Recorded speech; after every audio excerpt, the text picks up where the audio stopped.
Hello YouTube, I'm back.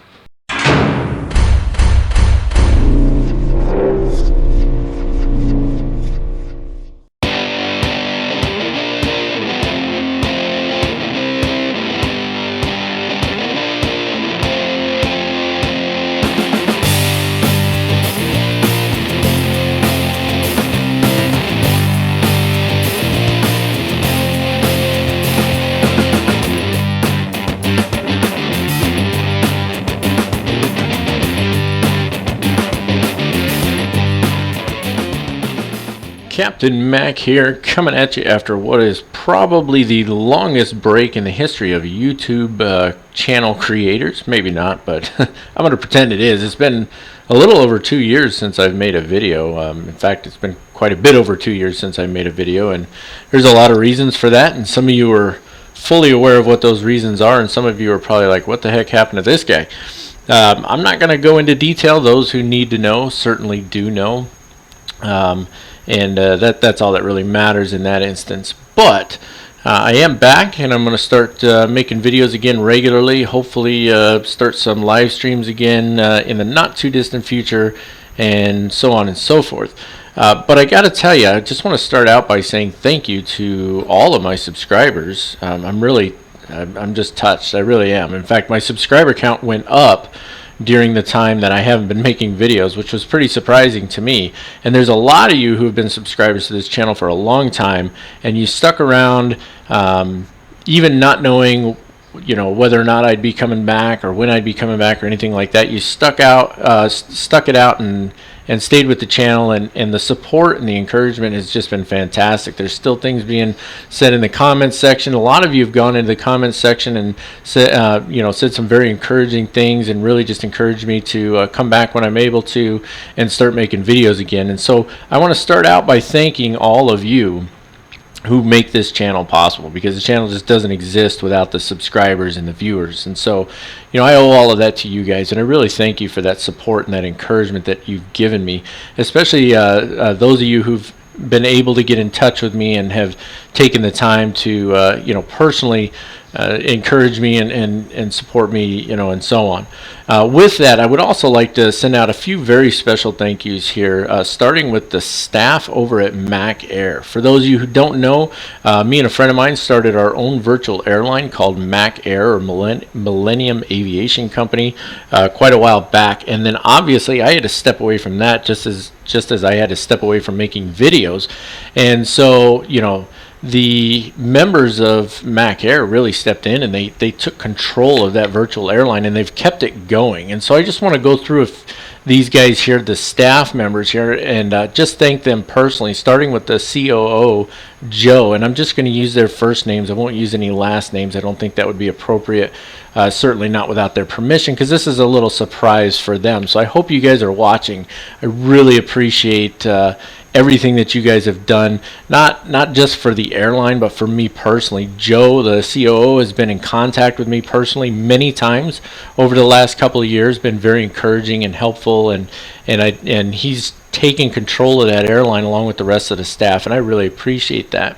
The DHO, Pat, the assistant DHO, Greg, the webmaster, Todd, the destination of the month manager, Ken, and then you've got all the other staff members. You got Steve, Matt, David, and Greg's listed on here again, Jim, Jerry, and then there's one more guy down here. I don't know how you say his name, Joachim or Joachim. All of you, thank you so much for everything you're doing over at Mac Air, for all the hard work you're putting into it, for all the support you've given it, and for the support that you've given me as well. I really appreciate that. I am still the CEO of Mac Air, but they've done such an amazing job. You guys have done such a wonderful job that I've made it a point to try and just stay back. And, you know, I don't want to just come in after a couple of years and be like, oh, I want to do this, that, and here's what we're... No, that's not going to happen. You guys have been running the show over there beautifully, and I do not want to interfere with that. So I very slowly started dipping my toe back into the water a little bit to... you know, interact with Joe and whatnot, and just start to slowly become a little more part of the airline once again. And then last but not least, I would like to send out a very special thank you to my friend Alex. Alex is actually one of the primary reasons we're finally where we're at today. He got in touch with me, it was probably 3 or 4 weeks ago now, sent me a personal email and just wanted to see how I was doing, you know, see what was going on, and see if there was any opportunity for me to start doing videos again. And you know, I told him, you know, what was going on, all the different changes in my life and all of that stuff and all the things that had happened. And basically my situation about 3 or 4 weeks ago was I didn't think I was going to be able to start doing flight sim again for quite a while because my computer was down and just there was a whole host of things. And you know, Alex was just amazing. He's like, I've got spare parts, I can send them to you. I've got some spare, I got some extra money, I can buy some stuff on Amazon and have it delivered to you, and just on and on. And I was just blown away. And I was like, you know what? Number one, I'm not going to take anything from Alex. I just couldn't believe the generosity, but I certainly couldn't accept anything. So I started really digging and finding a way to get my PC up and running again, to get a setup put together where I could record videos. You might hear a slight echo in the background. I'm actually in our new home. We moved a long way away from where we were. It was an absolute nightmare. I'll tell you about it sometime. But in our new home, we have a second laundry room, strangely enough, which we weren't using. We just had some boxes and stuff in here. So I built in a custom desk, my whole setup, got my PC up and running again. And, you know, really it was the encouragement from Alex and just his willingness to just give. And, you know, it just reminded me of how amazing that all of you guys are and the support that you've given me in the past. And, you know, and I said to myself, you know, you just can't not do this, you know. So I found a way to make it happen, and here we are today. And so thank you again to all of my subscribers, to all of the staff at Mac Air, and especially to Alex for his last bit of encouragement there. Now, with all of that said, and my gratitude is as absolutely full as it can get, and it really is. There are a couple things you're going to notice. First of all, we are not on P3D version 4.5. Now, the main reason I want to talk about this real quick is because I'm hoping you guys can help me out. So I tried to update, downloaded the updater for 4.5, ran the updater, did a restart on my computer. Well, the update won't take. Now, I think the reason is, and I have no idea what's causing this, but when I restart my computer, it doesn't always restart. It goes to that first screen, you know, where you can hit F whatever to go into BIOS or startup menu or whatever, and it'll freeze there, and it just stays there. And so I have to restart again, and I usually have to do that 2 or 3 times, and then it'll go to the Windows startup screen, and then it'll go to the either start in repair mode or start normally. And so the first few times I did start normally, and the new P3D version 4.5 didn't show up. And then I did the repair mode, start in repair mode, and I went through that a couple of times. I did a system restore back to a previous date. Problems still persist. Now I am running Windows 7. I'm sure that has something to do with it, but for whatever reason my P3D version 4.5 install is not taking. Now, I know probably the first thing you're going to say is, well, uninstall P3D and reinstall it. That sounds great, except my concern is if I uninstall it and then I reinstall it and I do the restart at the end of the restall, or at the end of the install, and it doesn't restart properly and therefore the install doesn't take, then I have no flight sim at all. And I didn't want to risk that. So I decided we're going to stick with it's basically 4.2 for now. But with that, like we're flying today JFK to EGPH, I believe it is. Yep. And this is the flight for Alex, by the way. This is a flight I promised him like 2.5 years ago, and then I had to stop making videos. And so the first flight we're going to do is going to be for Alex. As another way of saying thank you to him for all of his support. That being said, I wanted to get the JFK from FS Dream Team, I can't add or update or anything with any of my FS Dream Team. I can't even get my GSX working because the new installer that you have to download and install requires you to have P3D version 4.4 or higher, and I can't get it to work. Okay, so that was a whole long explanation. If you guys want more information on it, go on my YouTube page there, click on the About section, and if you're a subscriber, there's an email address in there. Feel free to send me an email. I'll give you any information I can, or share with me your thoughts on it. But I don't know what to do about it other than possibly having to upgrade to Windows 10 here pretty soon, which is something I'm certainly not looking forward to, but maybe what we end up having to do. Alright, so there you have it. So we're going to be on this version of the sim for a little while, and that's just going to have to be the way it is. We're going to be flying our Captain Sim 757 today. It is not the latest version because there again, I need the latest version of P3D in order to get that working as well. So any help you guys can provide for me would certainly be much appreciated. I'll have to ask that you forgive that loud creaking sound. It's this chair I'm sitting in. It is a piece of junk. But it is what it is. So, without further ado, what do you say we hop on the flight deck and we get started with the plan for the day? Alright, so I took a quick look at my intro there and realized that it was like 11 minutes long. So, I know I always talk a lot, always have, but I'm hoping to keep this one just a wee bit shorter than I normally do, especially since it's already a 7-hour flight. But I'll ask that you guys bear with me a little bit. I'm obviously way out of practice here, so things might get a little bit bumpy along the way. But anyway, real quick, just want to talk about our fuel and payload here. We're supposed to release with 54,943 pounds of fuel. I'm going to tell you right now, I don't trust that one bit. I bumped it up to 60,000. I don't know. Hopefully we don't run out of fuel over the Atlantic, because that would be really bad. But let's go ahead and let's jump right into our parking position or our cockpit preparation checklist here. Starting down here with our parking brake, making sure that it's set, which it is. It's up. Load has already been taken care of. The door is open as far as passenger loading is concerned. We don't have to worry about enabling the gangway. The gear, we're going to check that it's down, which it is right here. Fuel control switches need to be cut off. They're probably not because of the way this aircraft loads in. So they're cut off now. And let's jump up top here. Battery needs to go on and guarded. So here's your battery. Left click, flip up to guard. Click it on. There we go. And then standby power right next to it needs to go to auto. That's going to start bringing on all the lights. Bus tie switches both need to go to auto. That's these two down here. Utility bus switches need to go on. That's these two in the middle here. The off lights will probably stay on. Generator control switches also need to go on. That's these two down here. And then panel lights if required. We don't really need any panel lights. I think we're good to go. We don't need these or these either. All right, moving on. All other lights, it just says whatever. Yeah, it says all other lights off. Activate external power bleeder. We're not using external power. We're going to fire up the APU here.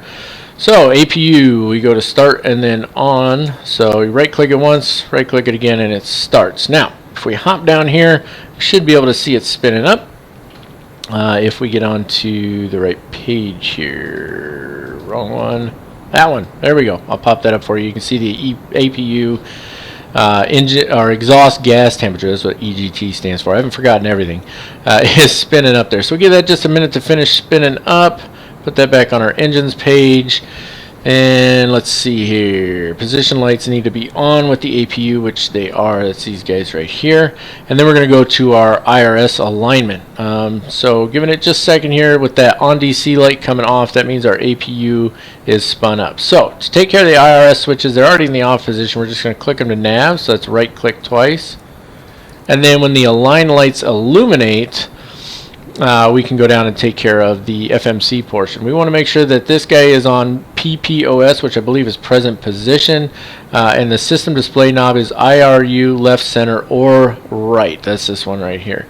So it's left, center, or right. We got it on left, and that's fine. So now down to the FMC then. Just want to make sure, yeah, speed brake's not working properly. I'm going to have to pause at some point here and make sure all the controls are functioning properly. I have flown this aircraft since I got my system back up and running, but you know how it is. Okay, so Let's see. It says we need to go to our index page, ident page, and then position initialization, which is this guy right here. This is our present GPS position, so we'll just grab that one, stick it in there, and then I'm sorry. I think I did that wrong. You're supposed to put in your departure. I always have a hard time with the with the J. You're supposed to put in your reference airport and then grab this one and put it in there. But we can see that they're very, very close to the same. So this one's probably a little more accurate because this is the center of the airport and this is where we're parked at. So I think we're probably good to go there. And that's it. So that'll finish initializing the IRS. And then we go up here, yaw dampers need to come on. Hydraulic panel, primary engine pumps both go on. That's these two here. And then the primary electric and the demand pumps both stay off. So that's these two and these two down here. Those stay off. It says check for no abnormal warnings on overhead cautions. I don't know what an abnormal warning would be. So we're going to just stick with what we got. Emergency light switch armed and guarded. That's this guy up here. It's armed and guarded. Passenger oxygen switch is blank and guarded. That's this one. Window heat needs to come on all four. And then the ram air turbine blank and guarded as well. Ignition switch, it says odd days 1, even days 2, and both for cold weather. I'm just going to leave it on both. I usually do. And then our engine start selectors both on auto. On our fuel panel, this guy right here, all fuel pumps are off and the crossfeed is off and blank, which is that right there. And engine wing anti-ice, we don't need that on right now. We don't need cargo heat. Passenger signs are on auto over here. And cabin altitude control, the mode select should be auto 1 on odd days, auto 2 on even days. We're on auto 1 and we'll leave it there. And then the auto rate should be in the detent, which is where that little marker is at there. And then we've got our... Oh, I guess we don't do the landing altitude yet, so that's good because I don't have it. I'll have to pull it up here in a little bit. Equipment cooling, auto and blank. That's this guy right here. And then temperature control, all of these up here on auto. Trim air, recirc, fans both go on. And then the packs, if the APU is in use, both go on auto. And it is in use. So, isolation valve switch down at the bottom here is going to go on. I just got to change pages. Isolation valve switch, APU bleed, and engine bleeds all on. And that takes care of our overhead, and we can jump down to our FMC.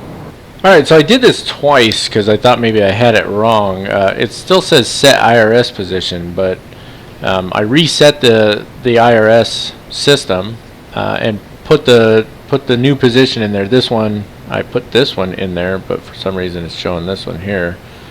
But it's still saying set IRS position. Now, I never actually paid attention as to whether or not that's the way it worked, like if it still said that after I set it. But when I go up top here, the align light is off on all three of them. So I think I have it set right. Hopefully that's the case. Otherwise, we're going to have to restart from this point, or I'm going to have to, and then you'll never even see this. But anyway, moving on. Let's go to our route. We got a long route to enter here. Excuse me. So we'll start with our KJFK. Now, I didn't save a company route. I'm going to enter the route in by hand, which is going to take a couple minutes. So bear with me, and if you don't want to watch it, skip ahead. That's fine. EGPH. And our flight number will just be 2336. I looked it up. This used to be a real-world flight, but it probably still is, but I'm not finding them right now. And it's probably because of everything going on with this COVID-19 stuff. So it is what it is. So we'll just go with our default flight number. That'll be our squawk code as well. We're going to be taking runway 13 right. And you'll get all that here in a little bit. But there we go, runway 13 right. I'm not going to activate it yet. Let's jump over to the next page. Now, this is going to take a couple minutes, so bear with me here. We're starting out direct to PUT. So put that in here. And then it's always frustrating when it does this. Hold on, let me just make sure I got the right one here. So PUT, where is it at? Well, now I got to find it on here. Putnam. It is 117.4. So it's the top one here. And then from PUT, this is going to be a bit of a pain because I've got to keep going back and forth between my flight plan over here. Here we go. I think I can do this. Bam. There we go. All right. Shouldn't have to go back and forth anymore. So PUT, and then from there it's direct to Ebony, E-B-O-N-Y. and it's going to ask for that one too. Ebony is going to be north 4454.1 and west 06709. So it's this top one here. I think we're going to be doing a lot of that apparently. And then from Ebony, it's November 439A. So this is going to be, this should be our airway 439A. Let's hope that's in there. Okay, good. And then we're going to take that airway all the way to TUDEP, T-U-D-E-P. So T-U-D-E-P.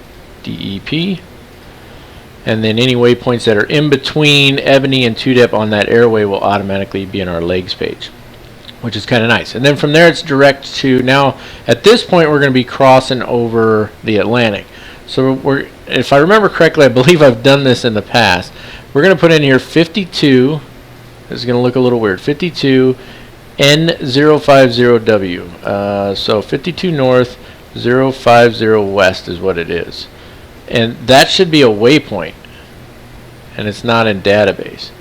Yeah, it's not. Oh, jeez. Why doesn't it do that? Maybe we can put in 52, maybe just 52N? I don't think that'll work right. Yeah, that's not going to work right. I'm certain we've done this before in like the 747 from PMDG, and I'm certain that it worked properly, but I'm not sure the best way to deal with it on here. So I'm going to pause for just a second. You guys won't notice a difference. I'm going to see if I can figure this out real quick. If not, then we'll just go from there. Alright, good news folks, I think I figured it out here. Hopefully it'll work for all of them. So instead of putting it in as 52 north 050 west, I put it as north 52 west 050. And then I checked it on the legs page, went through the route real quick. It does connect, so it looks like it is proper. So we're going to continue on with that. There's a step climb in there. We don't put that obviously in the route page. So the next one is going to be north 54, so N54. And then west 040. So west 040. And there we go. See, that goes in. So we'll go to the next page here. And then when we check our route, we'll know if something's hinky with any of those, right? Moving on, it's going to be north 55. Glad I figured that out, because otherwise that would have been like a straight shot across the Atlantic, and that would have just been kind of dumb. North 55 is west 030. West 030, gotta be in there. And then there's a step climb there, and then there's north 55 again, and this one's west 020. There we go. And then from there it's direct to Resno, R-E-S-N-O. In case you're wondering why I spell that, it's for my own benefit, so I don't have to keep looking back over at it when I go to put it in. And then from there, it's direct to Netkey, N-E-T-K-I. So N-E-T-K-I. There we go. And then direct to Revnu, R-E-V-N-U. R-E-V-N-U. There we go. Go to the next page. And then from there, that's oh, that's a step climb. It's direct to SLG. These flight plans are so long. Sometimes I show you guys a flight plan. I'm not showing it today. Again, I'm trying to do everything I can to shorten this up just a little bit. I need to scroll down on here apparently. SLG. Oh yeah, because once you cross the Atlantic, then it shows the waypoints, all the new waypoints. TUDEP. Climb, come on, SLG, where are you at? Oh my goodness, having a hard time finding it now. There's Revnu. There it is, SLG. Okay, so that is 109.0, so it's the top one here, not surprisingly. And then from SLG is, oh, I gotta scroll it back up. You can tell I haven't done this in a while, can't you? From SLG to ROTEV, R-O-T-E-V. R-O-T-E-V. There we go, ROTEV. And then from there, it's Blaka, B-L-A-C-A. Some of these I have no idea what they're supposed to mean. Some of them are obvious. And then it's P600, which is going to be our airway. Put that in over here. And we're going to take that all the way to Tunso, T-U-N-S-O. Where's the U? There we go, T-U-N-S-O.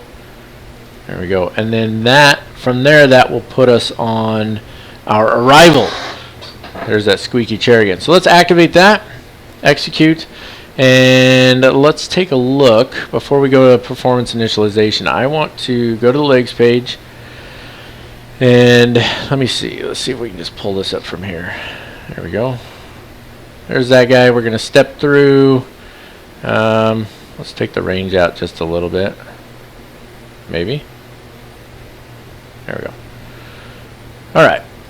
So let's step through this. This is page 1 here. So we just step through out to Putnam, Ebony, Two-Dip. There's our first crossing point as we start to cross the Atlantic. Let me just zoom this out a little further. Maybe. It's not zooming out, is it? That's kind of weird. Why is it not zooming out? Let's go back to map and then back in. Yeah, it's not changing range at all. I wonder if it's just because of the angle I'm sitting at here. Isn't that kind of weird? Normally it changes, because that's what you want to do. You want to zoom it out. Oh, there we go. Now it wants to zoom out. Okay, so there we go. There's our first crossing point, and you can see they're all connected like they should be, so that's good. Now we can zoom it back down a little bit. And from there to Resno, Netkey, Revenue, SLG, Rotev, and then it looks like we take a turn up there, and then that takes us up to Tunzo, which is probably going to be our transition for our arrival. I haven't actually looked at it yet, so that's good. So back to the route page, get rid of that. Let's put this back on map real quick. There we go. And let's do our performance initialization. Remember, you right click on the zero fuel weight on this one. It puts us 141.2. I did use Top Cat for this, but I'm telling you, it's way off. So I didn't even bother. Our reserves, I'm going to put at 5 because I don't actually know what they're supposed to be, but we're supposed to have, let's see what our fuel remaining is supposed to be here. Arrival fuel is supposed to be 92.48. We're actually going to be a little higher than that. So let's put our reserves at 8. And then, you know, hopefully we won't have any issues. Cruise altitude is, our initial altitude is 350, but there's a couple of climbs in there. Ultimately going up to 410. We'll see if we actually get there. And then our cost index isn't going to be very high on this United. They're cheap and they like to fly slow, so we're going to just do 55. Cruise center of gravity, you got to right click that one. That's 25.8%. Go over to our takeoff page, and normal flaps takeoff is 15 on this, so that's what we're going to go with. Center of gravity 26%, trim at 4.11. We cannot adjust the trim until we have hydraulics going. I've gone through it a dozen times. So, but we should be looking at 133, 136, 140. Actually, I forgot to put the right click the takeoff gross weight. It'll reset those. They're going to be the same in this case, maybe not always though. But there we go. So we reset them, and there we go. Now we've completed our pre-flight in here. We're going to leave that page up. We've already gone through our plan on our IFAS control panel, so we're good on that. We don't need to redo it. We don't need to talk to ground control.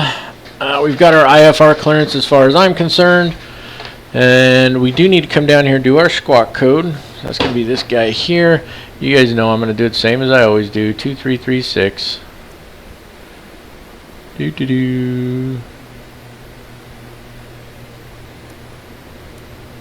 There we go. And then we're going to test our TCAS.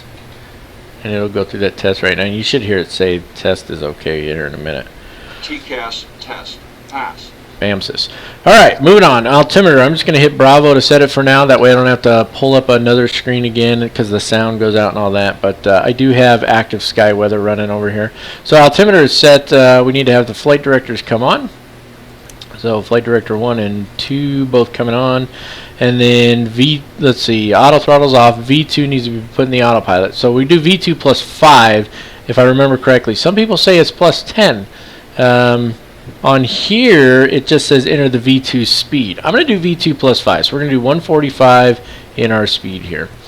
And you guys tell me, because I think maybe it varies per aircraft or something. Some people say it's plus 10, some say it's plus 5, some say it's right on. I think it makes a little sense to have it a little over V2 because you don't want to sit right at your minimum 1-engine climb speed, right? Heading, set to runway heading. So runway 13 right is going to be, I don't know, hold on. It's going to be 134 degrees. So I ended up having to change pages anyway, didn't I? So we go 134 degrees here. That's way past 134. Come on. When you want it to go fast, it goes slow. When you want it to go slow, it goes fast, doesn't it? All right, that's set. Altitude set to first altitude. So remember, we're only allowed to go up to 5,000 feet at first. And we're going to stay at that for a couple minutes. Oh, you don't? Why would you know that? I haven't done the departure briefing yet. Well, just so you know, we're only allowed to go up to 5,000 feet at first. And you'll see in the departure briefing why that is. Autopilot disengage bars are up. Instrument source selectors are normal. We're good on those. Auto brake needs to be off. That's this guy right here. Check the ICAS for failure messages. We're going to have a bunch of them right now. There's the cancel. There's the recall. And they're all just going to come back because we don't have the engines turned on right now. Thrust rating panel needs to be set to take off and go around, climb, derate, whatever. So this is our panel right here. Let me zoom into that a little bit, just so you can see what we got going on here. All right, so you've got your takeoff, go around setting. It's this guy right here. So if we change it to climb, that's the engine performance rating on the autopilot. And if you go climb, and then you go climb 1 or climb 2, and then you've got, I'm not sure what CON is, to be honest with you, but you've got cruise on there as well. Obviously, we want to be in takeoff mode when we first start out, and I don't think there is a takeoff 1 and 2. But we're going to use takeoff 1 because we're going to be pretty heavy anyway. So that's what we're setting when we do that. Let's jump back up over here. Flap indicator, check that it's at 0. It's talking about the indicator here, but you might as well check that the handle is set at 0 as well, which it is. Flap override switch is normal and blank. That's this guy right here. And then landing gear down, 3 green. Alternate gear switch, this guy right here is guarded and off. Parking brake should still be set. Yep, I didn't bump it or anything. Spoilers are down. They don't want to move while, I don't know if it's just because the aircraft's turned off or if they're not programmed in. I flew the airplane yesterday and it worked, so who knows. Throttles are closed. Fuel control switches are in the cutoff position. Trim settings, we can't set trim yet, and flaps are up and 0. And that's going to take us up to our engine start and pushback. I'm going to pause real quick. I'm going to make sure that I haven't missed anything, especially since it's been a while. And I'm also going to make sure that the spoilers are working properly and whatnot. And when I come back, we'll take care of a standard FSX or P3D style pushback since I can't get GSX to work. And off we go. Alright, as far as I can tell, I haven't missed anything. However, try as I might, I can't seem to get the spoilers working the way I want them to. I got them working now, but they're, you can see, acting up. And I've tried calibrating them in FSUI PC, tried calibrating them through the default P3D native controls. It's just being a pain in the butt. So we're just going to have to deal with it because we got to get going. So, time for the engine start and push checklist here. First things first, we've already moved the jetway out of the way. It tells us to cancel all the ICAS messages, so there we go. Fuel pumps all need to come on up top. All of these guys, and we're going to need the crossfeed too, I do believe. So we'll turn it on. Red anti-collision lights need to come on. It's these guys here. My mouse jumps around sometimes for some reason. Must be something with the way that I built this little desk. Excuse me. See, I'm right back to coughing in your face even after 2.5 years. Aren't you glad? Packs need to go off. Stabilizer trim, we still can't set that. Doors are closed. I use the little, hopefully this pops up for you, this little animations control here. And you pull that guy up in case you don't know or don't remember. You hit shift and 2 and it pops this little window up down here. And then you would just pick this one for that. So there you go. Anyway, moving on. Packs are off. Stabilizer trim, we can't do that. Doors are closed. Engine start and pushback, we would request it, and then we're good to go. So there is a pushback feature. Why is it? Come on.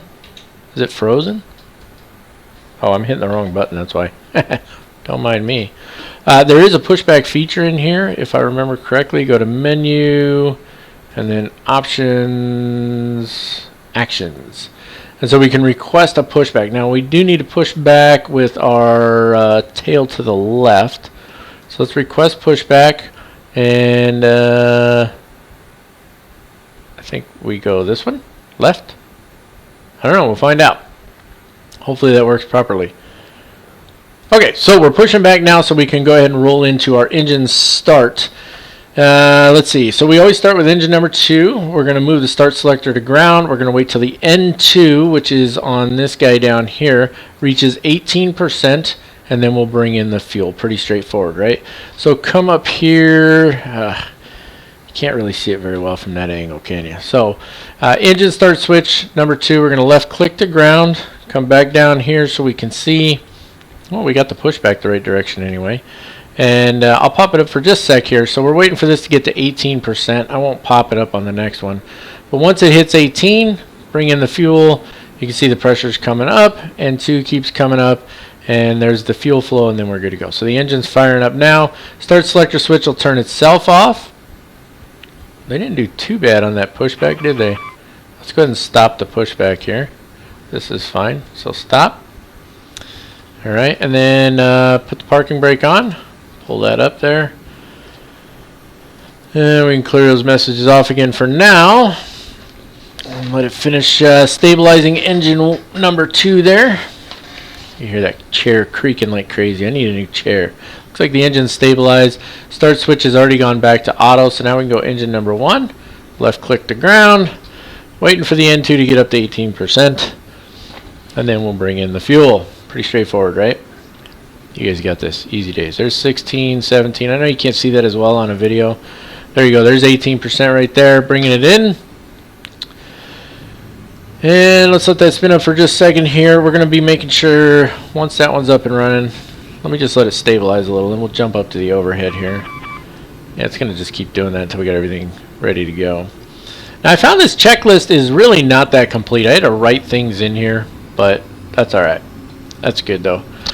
Okay, moving on. All right, generator lights, we want to check and make sure those are off. That's these guys right here. And then this wasn't on here, hydraulics. We got to bring these on. So let's bring all of the hydraulics on there.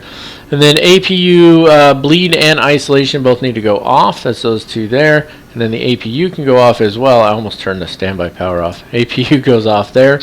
We don't need engine anti-ice. Isolation switch is already off. Packs go to auto. No, packs. There we go. Auto brake selector to RTO. Come on down here. There we go. RTO. You see we got some traffic out there. That's from our Ultimate Traffic Live. Watch, he's going to make a right turn and go right in front of us and hit us with his wing too. Check for abnormal messages on the ICAS. That's this guy right here. So TCAS is off and parking brake is set. If we cancel those and then recall, those are the only two coming up, so we're good to go. Logo light needs to be on. I believe I already turned it on, but we also need the white anti-collision light, nose lights, and that's our overhead light. We don't really need that, right? But we'll turn it on anyway. Runway turn-off lights need to come on, and nose light comes on. Now, I don't know why you turn on the runway turn-off lights right here. That doesn't make sense. Now, if I turn the nose light on, though, this kind of drives me a little batty. You can see it on the ground during the day, really, really bright, and I think it looks a little nuts. So I'm going to leave it off for now, and I'll just turn it on for our actual takeoff. But that completes our pushback, which means we're ready for our taxi. So let's see. I think I'm good to go here. Let me just get that on. Track our little bitty jump on this one. Oh, that was a bigger jump than I expected. All right, so our taxi's a little nuts. I'm going to try not to mess it up. Hopefully I'll get it right. Parking brake coming off, maybe. Are my brakes not working? Okay, I'm going to leave that on for a second. Track IR is going to come back off, and I'm going to pause here for a second. I want to make sure that my brakes are working on my toe brakes here, and I don't want to do that on the video. So I'll be right back. Alright, so the brakes are set, so I don't know why that's not working. It should be, but it's not. So whatever, it is what it is. But let's move on here real quick. So we got our taxi clearance. You'll get the taxi brief as we pull out here. We don't need ground guidance. Flaps need to be set to 15. So that should be 3 settings down, I believe. Let's just double check. Yep, flaps are set to 15. We need to take care of our trim now because we haven't done that yet. So I'll pop him up real quick here. So our trim is supposed to be 4.11. Now it doesn't actually show me on here, so I just want to get it as close as I can, right? So just move that down to right about 4, just above 4. So that's going to be as close as we're going to get there, right? We need to arm the LNAV and the VNAV switches, or buttons. LNAV and VNAV both armed. When they both arm, that means your flight plan's in there properly. Oh, you know what we never did? I just realized we never put in our departure, did we? That's no good.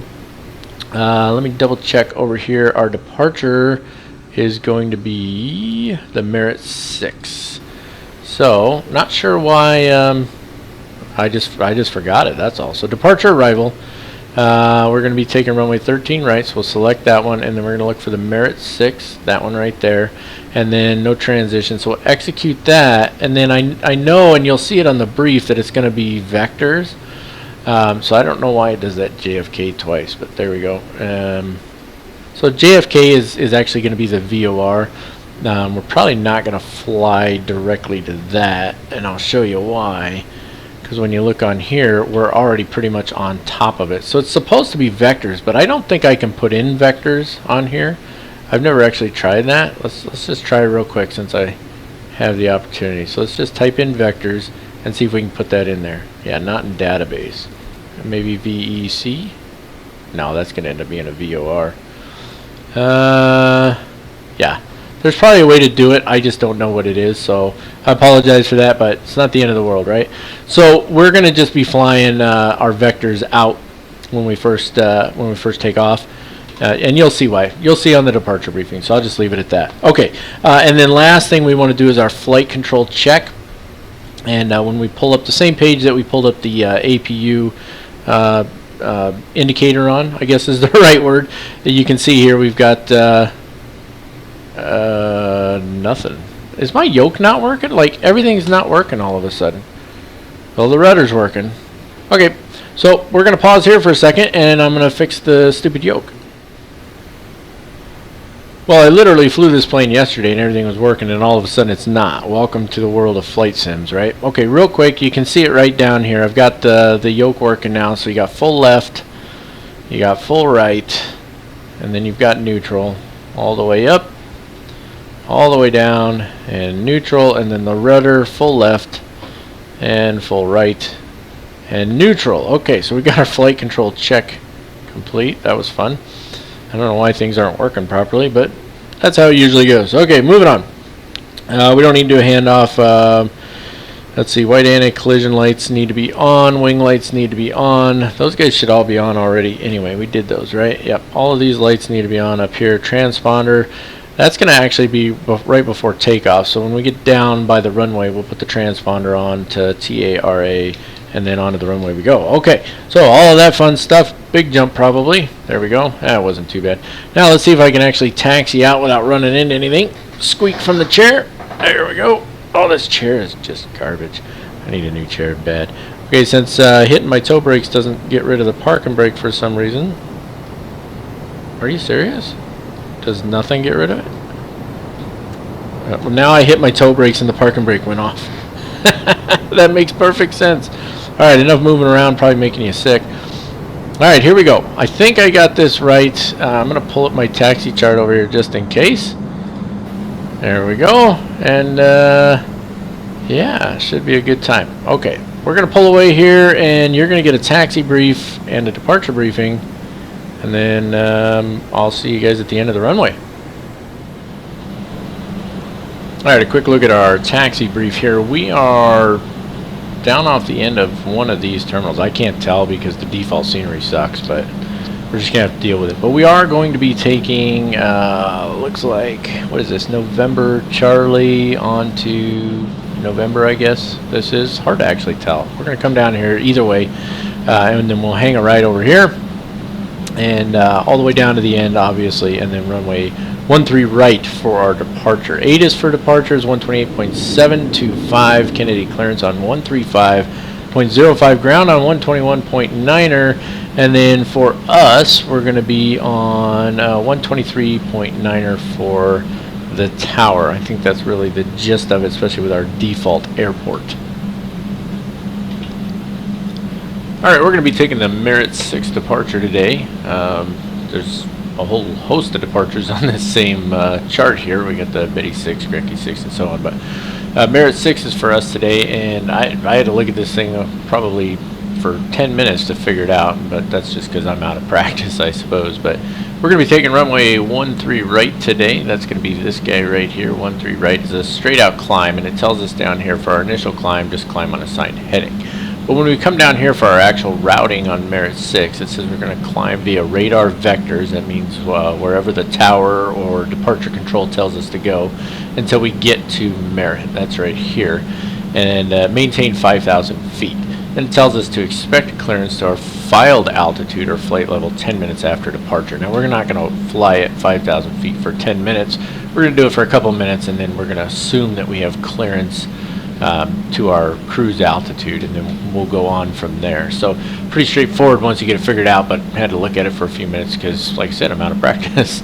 Our departure frequency is going to be 135.9, or airport elevation is 13 feet, and transition altitude in this area, as always, is 18,000 feet. Here we go.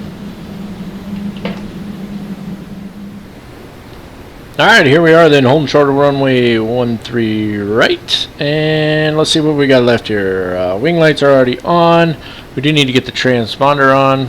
I tell you what, my views and everything are all just, it's all kind of messed up. Alright, anyway, transponder comes on, TARA, auto throttles need to be armed. I'm a soup sandwich today.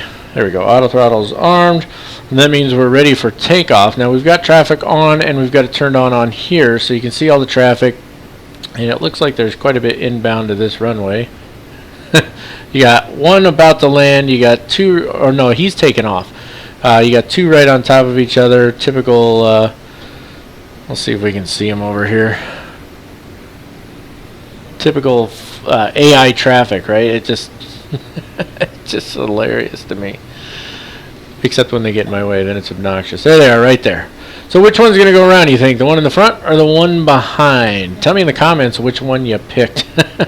I'm going for the one in front. What do you think? Oh, and he just disappeared.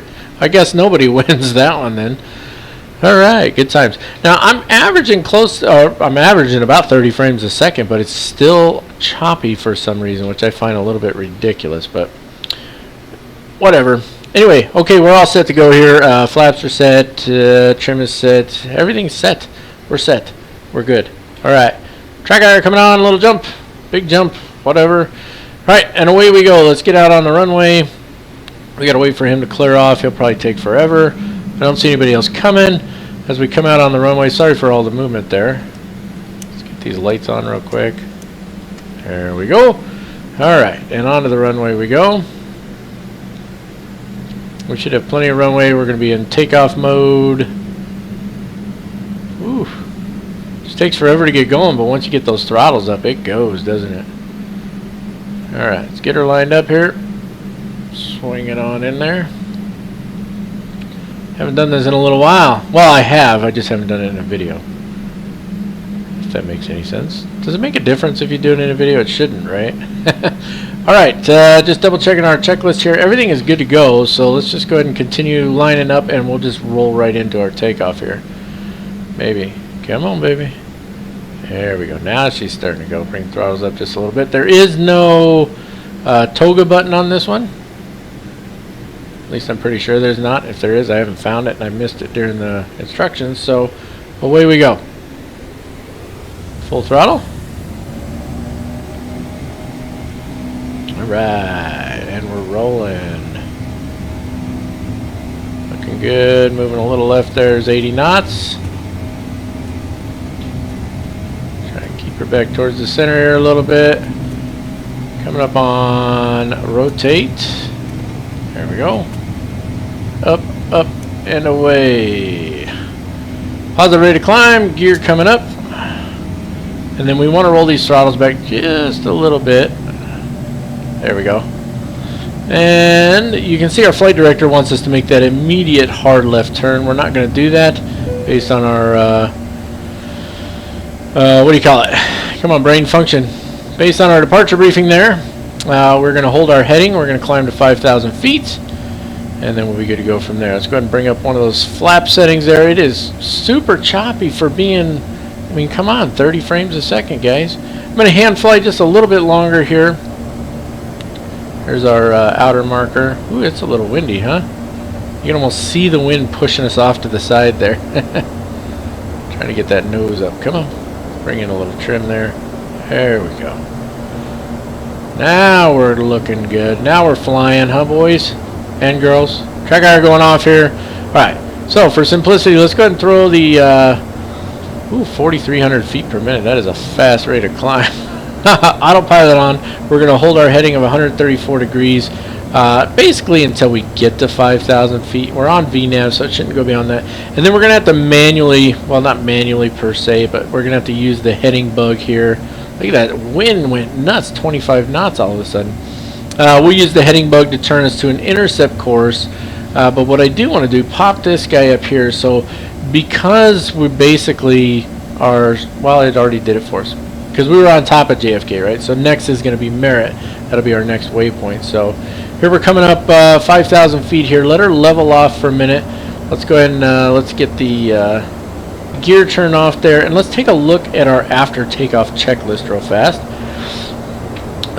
Gear is up, autopilot is on for now. We don't turn landing lights on yet. VNAV is on, but not LNAV. Flaps, we do want to bring up another setting of flaps. In fact, we're way behind our flap schedule here, as you can see.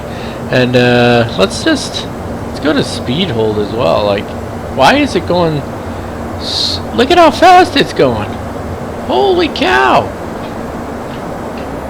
Obviously the auto throttle is not working. I don't know why it's not letting me do speed though. Okay. Well, let's bring it at 240. It should have automatically dealt with speed because we're on VNAV, right? But it's not even letting me select speed. That's interesting. I hope there's not a failure of some sort here. Recall.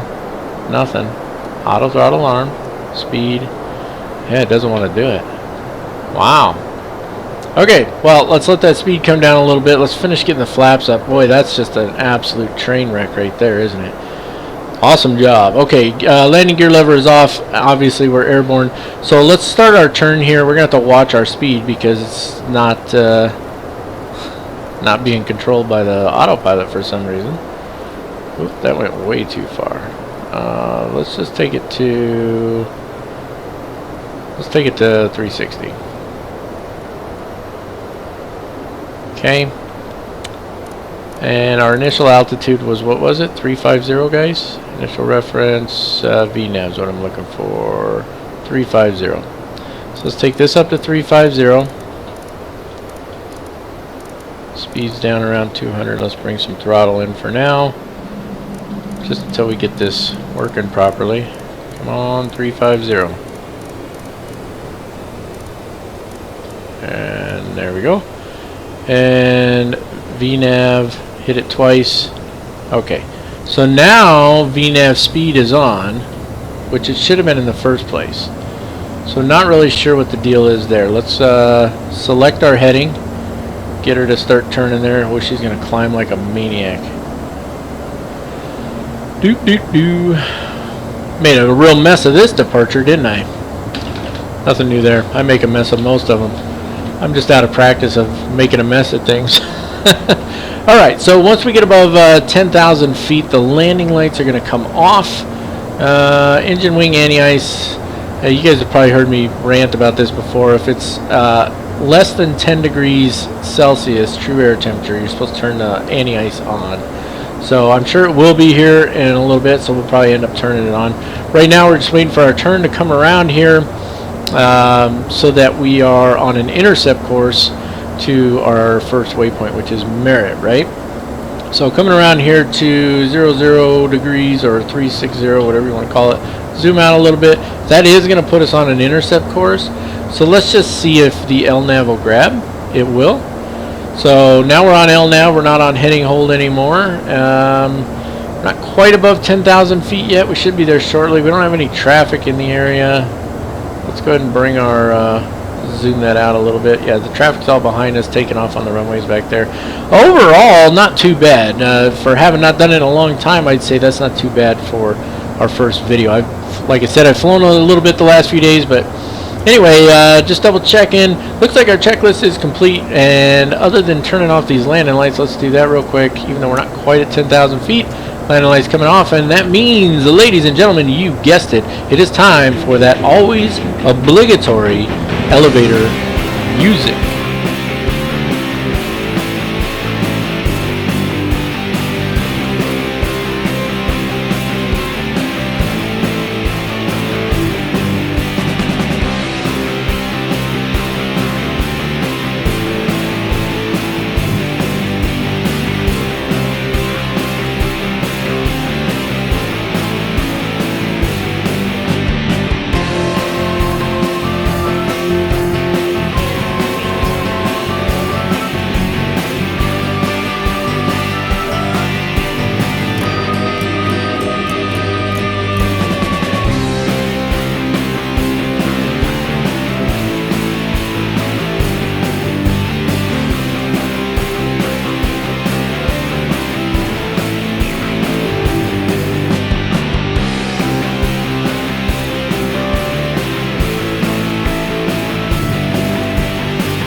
Alright, it's going to be the Tunso 1E arrival for us today.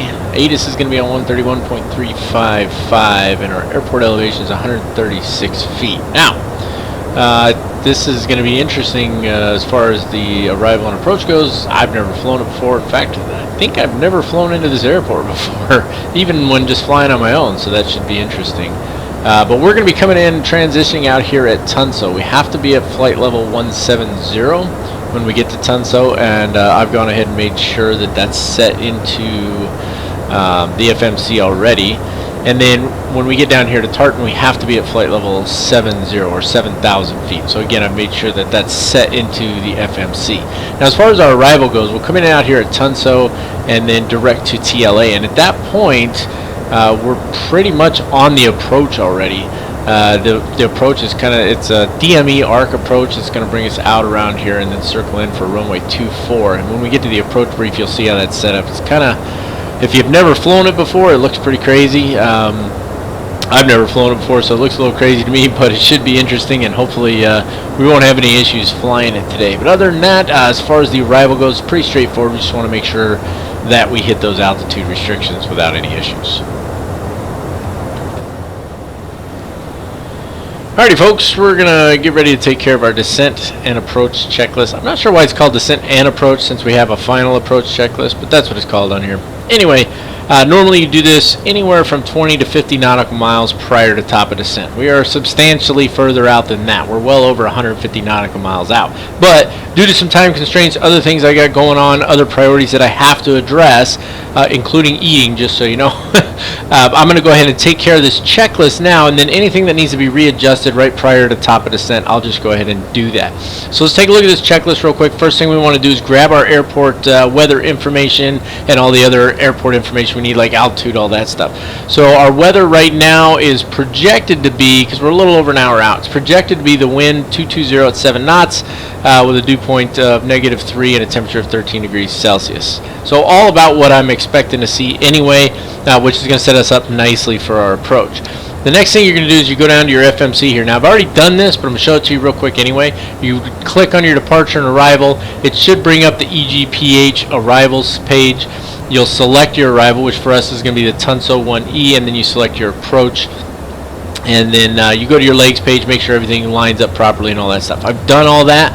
We're good to go on all of that. And as you can see, like, we're 141 miles from top of descent at this point. So we're looking really good here. We've actually managed to save some fuel along the way. So I didn't need that extra from the start. But anyway, so we're good on all of that. The autopilot altitude will reset this right prior to top of descent. Auto brakes need to be set. I set those to 1, so we're good on that. Spoilers up, and altimeters. Now on here it says readjust under 18,000 feet, but transition altitude is 6,000 feet here. So we're not technically supposed to readjust our altimeter until we get to 6,000 feet, which is a little crazy to me. Somebody from that side of the pond, can you tell me why transition altitude is so much lower there than it is in the US? If you know the answer to that, I'd really love to know. Anyway, moving on. Landing lights aren't coming on until we get below 10,000, so we're good there. And then that would take us up to our final approach and landing checklist, which of course we're not going to be taking care of right at this moment. Now, that being said, what you're going to see next, you're going to see our arrival briefing. And then once the aircraft starts the actual descent and we're getting a little closer, you'll see the approach briefing. And the next time we have any type of conversation like this, we're actually going to be getting ready to fly the approach itself. So I'll see y'all in a little bit. Alright, this is going to be my third attempt at trying to stumble through this approach briefing because for some reason I keep getting like this itch in my throat and I keep coughing. And I've done enough coughing in your face over the years, so I'm trying to avoid that as much as possible right now. But anyway, it's going to be the NDB ILS DME runway 24 approach. That's a mouthful. Say it 3 times fast and then I guess you're special. But anyway, moving on. Our ATIS is going to be on 131.355, Edinburgh approach on 121.205, tower on 118.705, and ground on 121.755. Localizer frequency 108.9er with a final approach course of 241 degrees. Glide slope is a little bit on the steep side. You've got a Cat 3B, Cat 3A, Cat 1, Cat 2. Basically, you can do just about any approach into this one, which kind of makes sense, you know, flying into Scotland here. They get a lot of rain, a lot of nasty weather, right? So, airport elevation, 136 feet. Runway elevation or threshold elevation is at 100 feet. 4-hour missed approach. We will climb straight ahead, and it's got that in really, really large letters, and I'm sure that has to do with the mountains and stuff that are around the area. Climb straight ahead to 3,000 feet, and then as directed. And then if you have a comm failure, in other words, you're not on the comms with ATC, then you would climb straight ahead to 3,000, then turn right to LCTR at 3,000. Not sure what LCTR is. Anyway. Aircraft unable to receive DME, advise ATC. Radar ranges will be provided at 12 nautical miles outbound and 9 nautical miles inbound. That's this guy right here. And then there's another note down in here. If ITH DME is lost before established on the localizer, climb to 3,000 feet and contact ATC to use main procedure. So basically, they don't want you flying this if you ain't got everything just right. Now, like I said, we're going to come in from out at TLA, and then it's a DME arc. So this is part of the DME arc here. It's 12-mile DME arc from ITH. And ITH is this guy right here. Yeah. But that's not Edinburgh. It's kind of weird. They're doing it. No, ITH is the VOR here. Don't mind me. Haven't done this in a while. Anyway, so we got a couple of waypoints in here now. In the FMC, I've already gone ahead and put this approach in there. They don't show up quite the same, at least as far as their labeling is concerned. But the waypoints are there, so we should be good to go on that. Once we get out here to 12 nautical miles out, well, we're going to be 12 the whole way because it's 12 nautical mile DME arc. But once we make this turn here towards final, we're going to come in at 3,000 feet, start our descent, and on down in from there. Is pretty straightforward. The key things is out here we need to be between, it says 6,000 on this side, 4,000 on this side.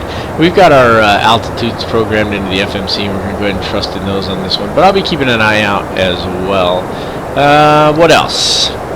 We should have PAPI lights on the right hand side. Here's what our lighting should look like. I never quite understood that. And then our missed approach procedure, climb straight ahead to 3,000 feet. That's not right. I actually do understand that, but there's just a lot going on there. It's the high ALS 2 or something like that is what it says. It has to do with the intensity of the lights and the pattern of the lights. And I know some of you are going, yeah, no kidding, duh. Or some of you are going, oh, you got it all wrong. It's this, this, and this. Give me a break. It's been a little while. Other than that, I think we're pretty much good to go. That's going to be the approach. We're gonna let the autopilot fly probably the bulk of it, just because I'm still a little bit rusty and I don't want to make too big of a mess of things. But other than that, I think we're good to go. So let's do it. Alrighty, folks. As you can see, we're just about on top of TLA here. A little less than 10 miles, and of course, as always with an approach, things are going to get pretty busy pretty fast. Hope that there's not too much echo on or it doesn't sound too loud on the speech here for the video. I'm trying to get everything tuned in and calibrated. What is that weird like haze that I just got? See that? Did it turn a light on or something? It's like the overhead lights just came on or something.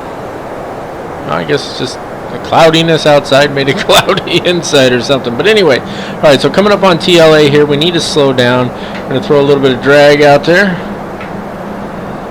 See if that helps it out a little bit. And while she's slowing down here, let's start taking a look at our final approach and landing checklist. Spoilers are going to be armed here shortly. Flaps will be lowered on schedule. And we'll start that at, what is it, 240 knots is when we can start bringing those down. Gear down. You know, it's kind of weird. You know what? I'm just wrong here. We don't need to be doing this checklist yet. That's why. Okay, so let's talk about a couple other things first. And first of all, I used TopCat to look at the landing, and TopCat says that we should be, that our landing speed or our VREF should be 127 with flaps 30. With an approach speed of 132. Now what's interesting is if you look on here, this says flaps 30 is 116, flaps 20 is a VREF of 127. Well, I went ahead and typed it in. I'm going to go with what TopCat said on this because, I don't know, 116 knots just seems really, really slow in a 757. So we're going to come in at 127 as our landing speed, VREF at 132. And then we'll be obviously flying with full flaps there. So just kind of waiting on things now. So we made our turn at TLA there, and now we're on to that DME arc. Now there's a hill out here somewhere, and I'm not sure which one it is, and obviously it's dark out, so I can't know for certain. But Alex told me in an email, you remember I talked about him at the beginning of the video, all the encouragement and stuff that he gave me and how willing he was to help. This flight was for him. It was supposed to be for him a couple of years ago, and I never got a chance to do it. So I thought it fitting that it be my first flight coming back. But anyway, one of these hills out here is where his house is. He lives right near the airport, which is really cool, man. I'd love that. That'd be pretty awesome. I live relatively close to an airport, but I don't get to see the approaches and stuff. So that's pretty neat, super awesome for him. Anyway, moving on here. We're coming up on transition altitude, which will be at 6,000 feet. We're slowing down on schedule here, so we've got the legs in here, so we're coming up to Tartan is next. We want to be at 230 knots, so it'll automatically drop the speed here in a bit, and then it's 230 until we get to whatever D's. Remember I told you these look different than they do, you know, as far as the way they're named compared to the approach chart. But anyway, so 220 there, C124 will be at 210, and then when we get to that short final, it's down to 148, but by then I'll probably have already taken control of the speed, and we'll be probably at our 132 approach speed. Hope that makes sense to everybody. So, still got a little ways to go here. I don't think I want to yap your ears off too much, so what I'm going to do is I'm going to let her just get a little further ahead, and then we'll hop back on here, and we can fly this approach together. Alright, as you can see, we're just about to cross the shoreline here. We're going to make that final turn as we swing around onto final approach. Our spoilers are armed at this point. Landing lights are on. We're below 6,000 feet. I've set the altimeter to 3003, which is where it belongs. Flaps are still coming down. We're not going to slow down again until actually we get into this turn a little bit more. Gear, it says either at 250 knots or at flaps 20. And what are we at right now? We're at flaps 5, I think. What is this? You know what? I'm so used to, yeah, it's flaps 5, then it'll be 15, then it'll be 20. I guess I'm so used to the 737 where it's flaps, what is it, 1, 5, 10, something like that. But anyway, so we're waiting for the speed to come down a little bit more so we can go to that next flap setting. You can see that we're kind of pushing it a little bit on the speed here, and that's the auto throttle doing that. So I could take control of the speed if I wanted. Matter of fact, let's just do that. I don't know why that went to 320. That was crazy. Let's bring it all the way down to 200. And that should allow us to bring in our next flap setting. Auto throttle is going to stay on until we're on short final. Trim settings, it says the adjustment needed, which is kind of silly that it says that. But anyway, and I think that's about it for the moment. Obviously, we still got to get gear down and all of that. What is this? Oh, that's our altitude alert, because we're coming up on 3,000 feet, which is where we want to be for glide slope capture. So I'm thinking we're probably pretty good to go here. As we start this final turn here, let's go ahead and let's turn the localizer switch on.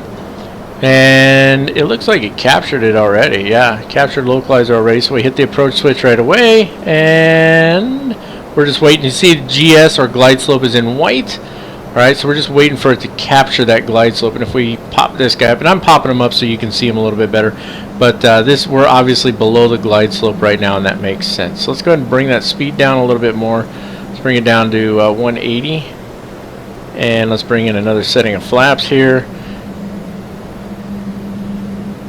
There we go. That's going to look good. And this is also the glide slope here. So I'm going to go ahead and put these back down there where they belong. And we'll just wait as we're swinging around here. There's the airport up ahead there. So we got a little ways to go. I don't want to get too slow too soon. Looks like our frequency is wrong. How are we going to capture that glide slope? We're supposed to be on 108.9. Oh, you know what I didn't do? I didn't set... there we go, 108.9. I didn't set the course. So the approach course is 241. Let's go the other way to be quicker. Come on now.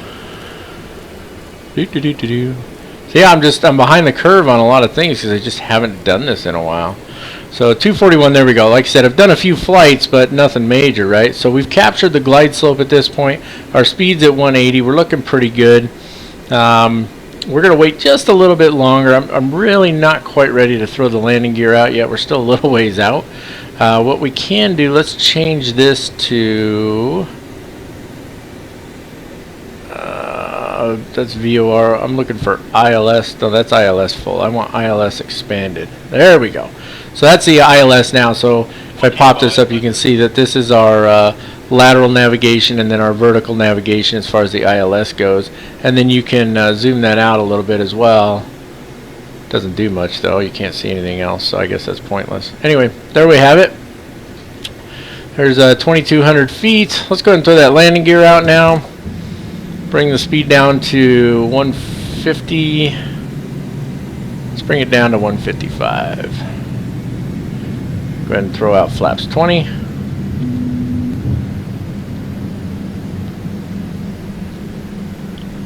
And then where does it go? It should go 25 then 30, right? Yeah, 25 then 30. Actually, we're coming up on it pretty quick. Let's bring this all the way down to 137 or 132 now. There we go, 132. Throw out that next setting of flaps. We can do that already. Let the auto throttle do its thing. It's just a little bright in here, isn't it? Let's bring these floodlights down just a hair. There we go. Final flap setting coming in. Alright, so our final checks on short final here. Flaps are at 30, set and checked. Gear is down and locked 3 green. ILS has been captured. We'll take off the auto throttle here, actually the entire autopilot here in just a second. And we are good to go. Now, keep in mind folks, my flying is a little bit rusty, so bear with me please. Alright, so there's the auto throttle coming off. And let's just keep those throttles right about where they're at, looking pretty good there. And let's turn this, actually let's do this. Let's go back here, Track IR coming on. There we go. Alright, looking good. Autopilot coming off. 1,000. There we go. And she just like took an immediate nosedive. Did you see that? That was kind of weird. Alright. Looking pretty good. Speed's looking good. Speed's looking spot on, as a matter of fact. Of course, the autopilot set everything up for us anyway, so try and go easy on our adjustments here. Getting just a tiny hair low. Looking good though. I forgot, this plane the engines react really slow, but the ailerons and all of that react really quick. So we're looking pretty good though. A little wobbly, but it's been a while. We got a bit of a crosswind. It's minor coming off the left side there. Bring those engines back a little bit. We're a little high. And let's listen for our call outs and see if we can land it without too much trouble here. Oh, we got way too high. Come on down, baby. We're fine. We're good. Just a little high, really. 50, 40, 30, 20. Come on. 10. Oh, I floated it. Don't float. No. It's not enough runway for floating. I always float it, don't I? There we go. Bring in the reverse thrust. Wow, wasn't my best landing ever, but wasn't my worst either, was it? Okay, below 80 knots, bring out the reverse thrust. And put on the brakes there. And we'll just take her all the way down to the end here, that's fine. Let's go ahead and turn that auto brake off. There we go. Alright, not my worst landing ever, certainly not my best landing ever either. Bring in a little throttle here. And let's take a look. As soon as we get off here, taxi checklist. We'll knock that out real quick. Looks like we're going to have to go all the way to the end. Let me just switch my chart over here. There we go. Alright, so we're going to exit off the end down here. If I can see it. Oh yeah, it's down there just a little further.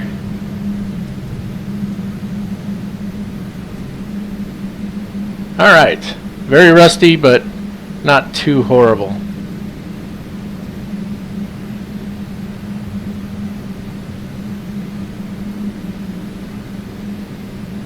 Alright, let's get her all the way off, and then, you know, if I had somebody else on the flight deck with me, a lot of this stuff we'd be able to do while on the move, but that's not going to work out well for us. Turn both those off, that off, that off. Here we go. Roll up just a little bit here. That's taxiway alpha, which is the one we want, so we'll make that left turn there. As we're getting ready to do that, let's turn the APU on. APU's coming on. Probably need just a little more thrust because she's going really slow. We need the transponder to come off. Come on, go to standby. There we go. Yeah, boy, she's taxiing really slow. Ah, there's that stupid reverse thrust nonsense. You guys remember that? Yeah, that hasn't gone away. Big surprise there, right? I have no idea why that does that. I've never been able to figure it out.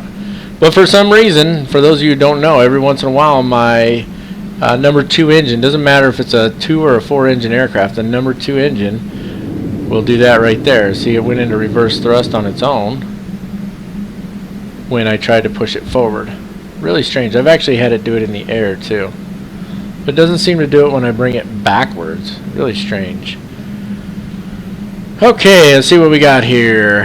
Try and taxi while we do this list. Transponder is on standby. TCAS is also on standby. Those two go together. We've noted the taxiways. Flaps need to come up. Make sure that's all the way up. It is. Spoilers need to go down. We need to stay in the center of the taxiway. Starting to get a little bright out there, huh? What else? Flap spoilers, auto brakes are off, landing lights are off, white anti-collision lights can go off. That's this one over here. And then that was a really fast move, wasn't it? And then start the APU. I gotta lean forward a little to put this out of the way here. Oh, why is she going so slow? Come on, move. And then the next one will be the parking position. So for whatever reason, it's probably gonna take me like an hour to taxi at this rate. So let me go ahead and taxi in, and then once I get into a parking space, now it's starting to move now, we'll come back on here and we'll take care of the shutdown checklist. Alright, so I double and triple check, guys, and on this entire airfield there is only one parking space left, and it does not have a gate. So this is going to be us all the way down on the end here.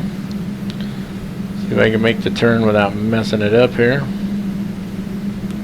It's a pretty tight fit too. Right down here on the end.